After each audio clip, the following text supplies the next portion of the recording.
friends and welcome to our channel Maths Infinity. Today we are discuss about परीक्षा की तैयारी कैसे करें. कुछ आसान ट्रिक्स यहाँ पे बताऊंगा मैं आपको. ये 10 पॉइंट है फ्रेंड जो आपकी टाइम टेबल में होना चाहिए. ओके सबसे पहले क्या है time table from morning to night. आपका सुबह से लेकर रात तक एक प्रॉपर टाइम मैनेजमेंट होना चाहिए कि आपको किस टाइम क्या करना है. दूसरा है टारगेट अचीव टॉपिक्स. ऐसे टॉपिक की पढ़ाई करना है जिसका आप टारगेट बनाओ कि इतने टाइम में मुझे इतना पढ़ना है और ये टारगेट है, मुझे ये फिनिश करना ही है, ये टॉपिक आज खत्म करना ही है इतने समय में.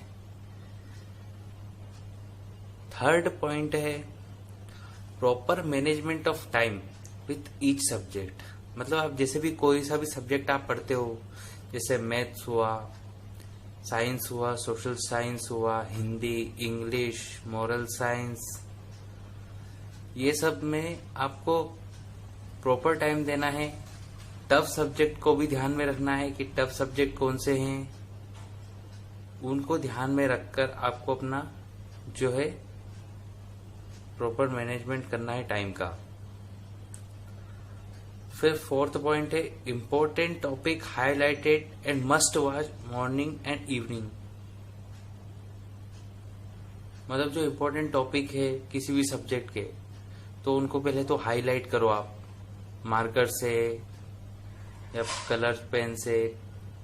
उनको हाईलाइट करो और उसको सुबह शाम उसका रिवीजन करो, बार बार देखते रहो ताकि वो याद रहे. फिर पांचवा पॉइंट है सिंसियरिटी विथ फ्यूचर. आपको अपने फ्यूचर को देखकर लेकर सिंसियर होना पड़ेगा कि मैं आगे क्या करूंगा, यह सोच हमेशा बनाए रखना है. छठा पॉइंट है don't be lazy when you preparing for exam. जब आप किसी एग्जाम की तैयारी कर रहे हो तब आप किसी भी प्रकार का आलस्य मत करो. हर चीज को समझो, हर चीज की गंभीरता को समझो, एग्जाम की गंभीरता को समझो. Always take simple methods for solving question when while you take much less time as compared to tough methods. मतलब हमेशा जब आप क्वेश्चन सॉल्व करते हो और आपके पास एग्जाम में जैसे कि टाइम कम रहता है, तो हमेशा सिंपल मेथड को लेना ज्यादा अच्छा रहता है टफ मेथड के कंपेयर में, क्योंकि उससे आपको जो सिंपल मेथड याद है वो चीज कम टाइम में सॉल्व हो जाएगी और टफ मेथड जो है वो ज्यादा टाइम लेगी, है ना फ्रेंड. यह चीज तो आपको मालूम ही होगी. और वैसे भी अधिकतर स्टूडेंट सिंपल मेथड पे ज्यादा जोर देते हैं. मैं भी यही कोशिश करता हूं अपने वीडियो में कि जितना हो सके सिंपल मेथड से आपको समझाऊं. हर मेथड को, हर क्वेश्चन को, सिंप्लीफिकेशन कैसे क्या करना है, ये सब मैं अपने वीडियो में ध्यान रखकर आपके लिए बनाता हूं. अभी बोर्ड और मार्कर की व्यवस्था हो जाएगी, अगले वीडियो से आपको कोई प्रॉब्लम नहीं आएगा मैथ्स में. और किसी भी सब्जेक्ट में अगर आपको प्रॉब्लम आती है, सिर्फ मैथ्स ही नहीं, तो आप मेरे को कमेंट में करके बता भी सकते हो फ्रेंड. अभी ये कोरोना वायरस की वजह से प्रॉब्लम चल रही थी, आप सभी जानते ही हैं. बट फिर एक बार अपना मार्केट ओपन होने जा रहा है. प्रिकॉशंस के साथ आप अपना ध्यान रख के बाहर जाना, क्योंकि बीमारी तो अभी भी है और रहेगी कुछ समय तक. आपको अपना भी ध्यान रखना है और सब अपने परिवार का भी ध्यान रखना है और आगे भी बढ़ना है जीवन में. तो अपन कहाँ पर थे? 7वां पॉइंट हो गया. 8th point continuation formula study and subject content. मतलब फॉर्मूला हम अपने को लगातार पढ़ना है. फॉर्मूलेज जो रहते हैं, मतलब हर एक दो दिन में उन फॉर्मूलोज का रिवीजन करते रहो. और सब्जेक्ट रिलेटेड जितनी भी टॉपिक है, जरूरी नहीं मैथ्स के, और जो भी जैसे साइंस में भी कुछ ऐसे टॉपिक रहते हैं, रिएक्शंस रहती है केमिस्ट्री में, उनसे भी रिलेटेड, फिजिक्स में भी अलग अलग रहते हैं टॉपिक, उनको अपने को कंटिन्यू पढ़ना पड़ेगा। If you want some topic life long memorising, return it 5 to 10 times. ये एक मोस्ट इम्पोर्टेंट पॉइंट है फ्रेंड। अगर आपको अपनी लाइफ में वास्तव में कुछ करना है तो इस पॉइंट को ध्यान से सुनना।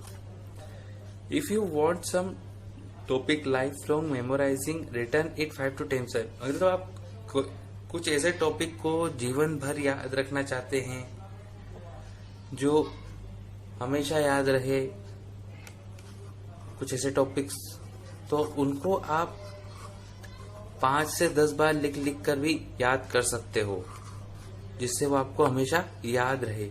उसको पहले समझ लो और 5 बार लिखो, 10 बार लिखो, जिससे आपकी स्पीड भी बढ़ेगी, आपकी मेमोरी पावर भी, IQ जिसको कहते हैं, वो बढ़ेगा। Always take more time for study in your time table. Most important, आपके टाइम टेबल में सबसे ज्यादा पढ़ाई के लिए टाइम मैनेजमेंट होना चाहिए। जैसे कि आप सुबह आप उठे 5 बजे, 5 से 7 आपने पढ़ाई कर ली, फिर थोड़ी देर फ्रेश नहाए धोए, पूजा पाठ करके, नाश्ता वास्ता करके, फिर बैठ गए आप पढ़ने, फिर 3 घंटे पढ़ाई करी, फिर थोड़ी देर रेस्ट लिया, आधा 1 घंटे का, सो गए थोड़ी देर, फिर वापस से हाथ मुंह धो के फ्रेश होके दूध चाय पी करके वापस बैठ गए 2 घंटे पढ़ाई करने। तो इस प्रकार से आपको मतलब टाइम मैनेजमेंट ऐसा करना है कि आप कम से कम दिन में जैसे 2 से 3 घंटे आपका वेस्ट होना चाहिए और 7 से 8 घंटे आपकी पढ़ाई का होना चाहिए दिन में।